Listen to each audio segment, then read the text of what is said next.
Pemirsa, proses transisi energi di Indonesia dilakukan oleh pemerintah yang terus mengejar target net zero emission atau emisi karbon nol di tahun 2060 mendatang. Pemerintah berupaya mendorong transisi ini melalui energi baru terbarukan dan juga untuk efisiensi energi agar Indonesia bisa lebih bersih seperti negara lain yang sudah melakukan transisi energi. Seberapa jauh prospek transisi energi ini bisa dilakukan? Kita sudah terhubung dengan pengamat energi, Fahmi Radi. Pak Fahmi, selamat siang. Selamat siang, Mas Leo. Ya, Pak Fahmi, 2060 target net zero emission. Menurut Anda itu sebetulnya target yang bisa tercapai, masuk akal, atau berlebihan, Pak? Jadi memang salah satu syarat untuk mencapai net zero emission itu seluruh pembangkit listriknya PLN itu harus menggunakan energi baru terbarukan tadi, dan itu akan dicapai 20 gitu ya. Nah, PLN sendiri sudah mempunyai perencanaan dalam RPTUL bahwa sekitar 51% pada tahun 30 itu menggunakan energi baru terbarukan. Nah, ini memang tidak bisa dicapai sendiri oleh PLN itu ya. Maka ini harus mengundang investor dalam bentuk IPP yang nanti listriknya dibeli oleh PLN tadi itu ya. Jadi kalau melihat prospeknya bagi investor ini cukup besar gitu ya. Dan kalau keterlibatan investor tadi itu ya, dan juga PLN, maka saya yakin sesungguhnya bahwa pada tahun 2060 zero emission itu akan tercapai. Meskipun ini biayanya besar sekali, Mas Leo. Nah itu, ketika disebut-sebut bahwa ada 118 pembangkit listrik tenaga uap yang sekarang dioperasikan oleh PLN untuk mempensiunkannya, disebut-sebut membutuhkan 37 miliar dolar, Pak. Kalau itu sekitar hampir 600 triliun. Memang betul di hasil G20 kemarin ada Just Energy Transition Partnership yang menjanjikan 310 triliun. Mungkin sekitar separuhnya sudah ada. Tapi itu kan masih rencana ya, masih belum fix. Apakah kemudian benar-benar bisa, Pak, mempensiunkan dini PLTU dengan kebutuhan dana hampir 600 triliun ini di tengah-tengah kondisi ekonomi yang belum begitu menggembirakan, Pak Fahmi? Iya, jadi ada dua sumber dana yang bisa digunakan itu ya. Yang pertama tadi dari kesepakatan G20 tadi. Ya memang itu baru kesepakatan itu ya. Kemudian juga belum jelas juga bentuknya, apakah loan atau hibah atau apa gitu ya.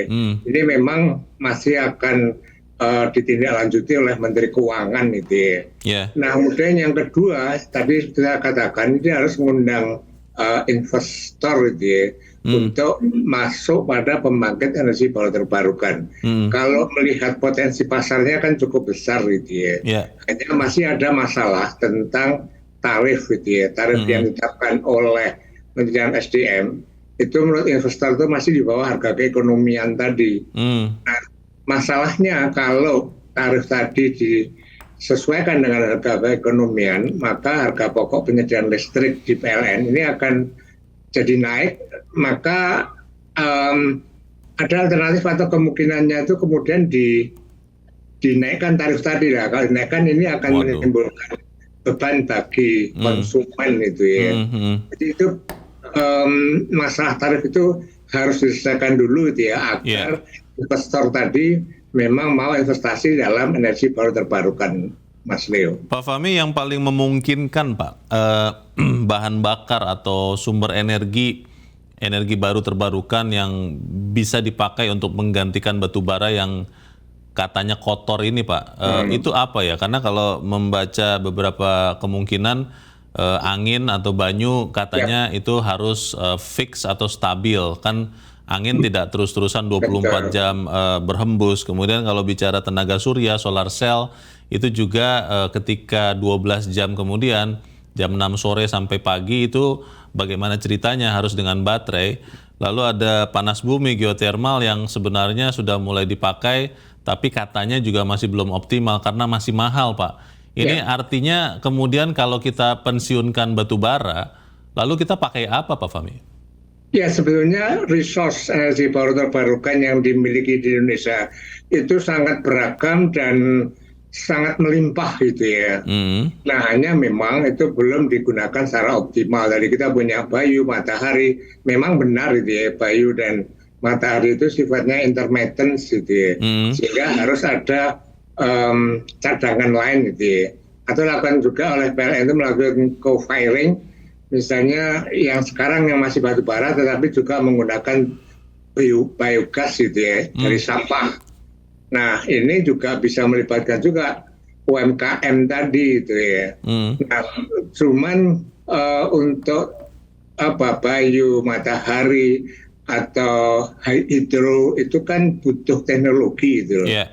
Nah, teknologi ini kita nggak memiliki, kita resource berlimpah, tetapi teknologi tadi tidak dimiliki. Maka perlunya mengundang tadi ya investor untuk masuk ke energi baru terbarukan itu merupakan suatu keharusan gitu ya. Nah, agar menarik tadi maka perlu diselesaikan gitu ya masalah tarif. Nah, masalah tarif ini saya kira kan mestinya ada gap antara keekonomian dengan harga yang sesuai dengan PLN tadi. Nah, menurut saya ini bisa juga di awal gitu ya, gap tadi itu ditutup dengan subsidi pemerintah. Nah, yang disubsidi adalah pengembangan energi baru terbarukan gitu ya. Dan itu suatu hal yang wajar dan itu dilakukan oleh banyak negara, mestinya di Australia gitu ya. Itu juga pemerintah memberikan subsidi di awal tadi sehingga gap tadi itu bisa tertutup gitu ya. Nah, maksud saya prospeknya ini cukup prospektif. Kemudian kita punya resource tapi nggak punya teknologi gitu ya. Nah, ini barangkali yang perlu diselesaikan dulu oleh pemerintah gitu ya, tentang gap tarif tadi. Nah, kemudian juga barangkali perlu insentif gitu ya, agar lebih menarik juga. Nah, kemudian tadi geothermal gitu ya, itu kan salah satu masalah yang dihadapi itu infrastruktur yang menuju ke geothermal tadi itu selama ini dibebankan pada investor sehingga biaya operasional itu jadi mahal. Baik. Nah, itu mestinya pemerintah infrastruktur tadi yang menjaga adalah pemerintah gitu, Mas Leo. Pak Fahmi, untuk batu baranya sendiri, Pak, ini kan kita masih punya cadangan banyak sekali ya. Kalau kemudian mulai 2060 itu tidak dipakai karena itu dibilang kotor, katanya kan bisa diubah bentuknya, ada menjadi cairan, bisa menjadi gas. Tapi kan teknologinya jadi lebih mahal lagi. Bagaimana nasib batu baranya, Pak Fahmi? Ya, saya kira pengusaha batu bara ini juga sudah mulai sadar dan mulai memikirkan gitu ya, migrasi ke energi yang bersih.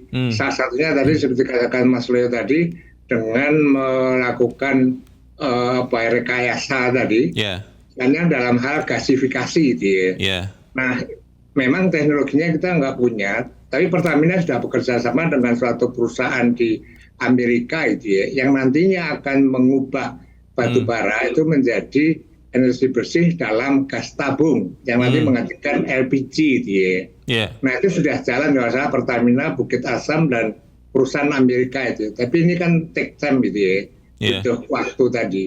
Nah, kemudian PLN sendiri itu juga melakukan beberapa inovasi gitu ya, yang PLTU-nya menggunakan batu bara itu diolah sedemikian rupa sehingga PLTU tadi menghasilkan energi yang bersih.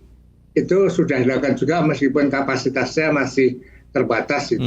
Maksud saya ada upaya yang dilakukan sehingga batu bara itu masih tetap bisa dimanfaatkan, Mas Leo.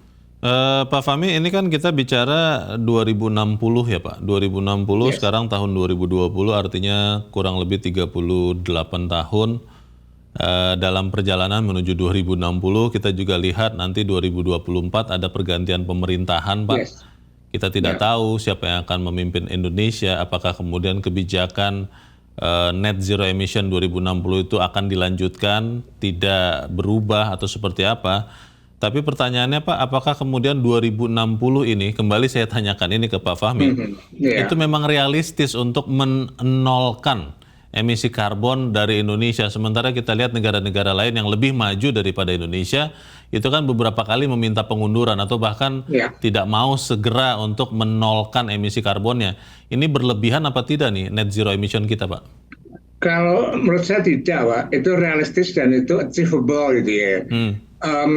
Kalau negara-negara lain itu kan mentargetkan dalam pertemuan Conference of Parties gitu ya, yang terakhir itu kan mentargetkan zero carbon itu pada 2050. Nah, Indonesia sesuai dengan kemampuan yang ada akan minta 2060 gitu ya.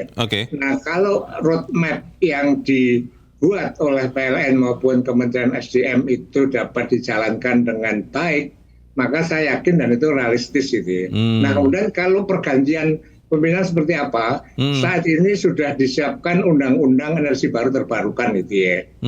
Memang belum disetujui oleh DPR. Disiapkan ya Pak ya? Disiapkan belum ada undang-undangnya kan Pak? Belum. Nah, tapi dalam waktu dekat ini mestinya akan disahkan gitu ya. Kemarin targetnya kan sebelum G20 itu sudah disahkan. Nah, kalau itu disahkan, siapapun pemimpin yang mengganti Jokowi berkewajiban menjalankan undang-undang itu. Itu yang membuat saya mengatakan bahwa itu realistis gitu ya. Kecuali kalau undang-undangnya itu diubah atau dicabut ya Pak? Karena nanti kan pemerintah berikutnya bisa melakukan itu juga. Atau tidak disahkan bisa juga Pak.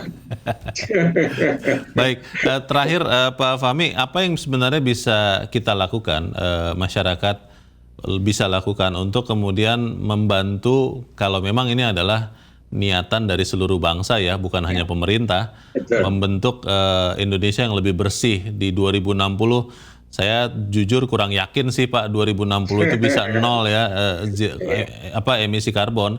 Tapi sebagai masyarakat apa yang bisa kita lakukan Pak Fahmi?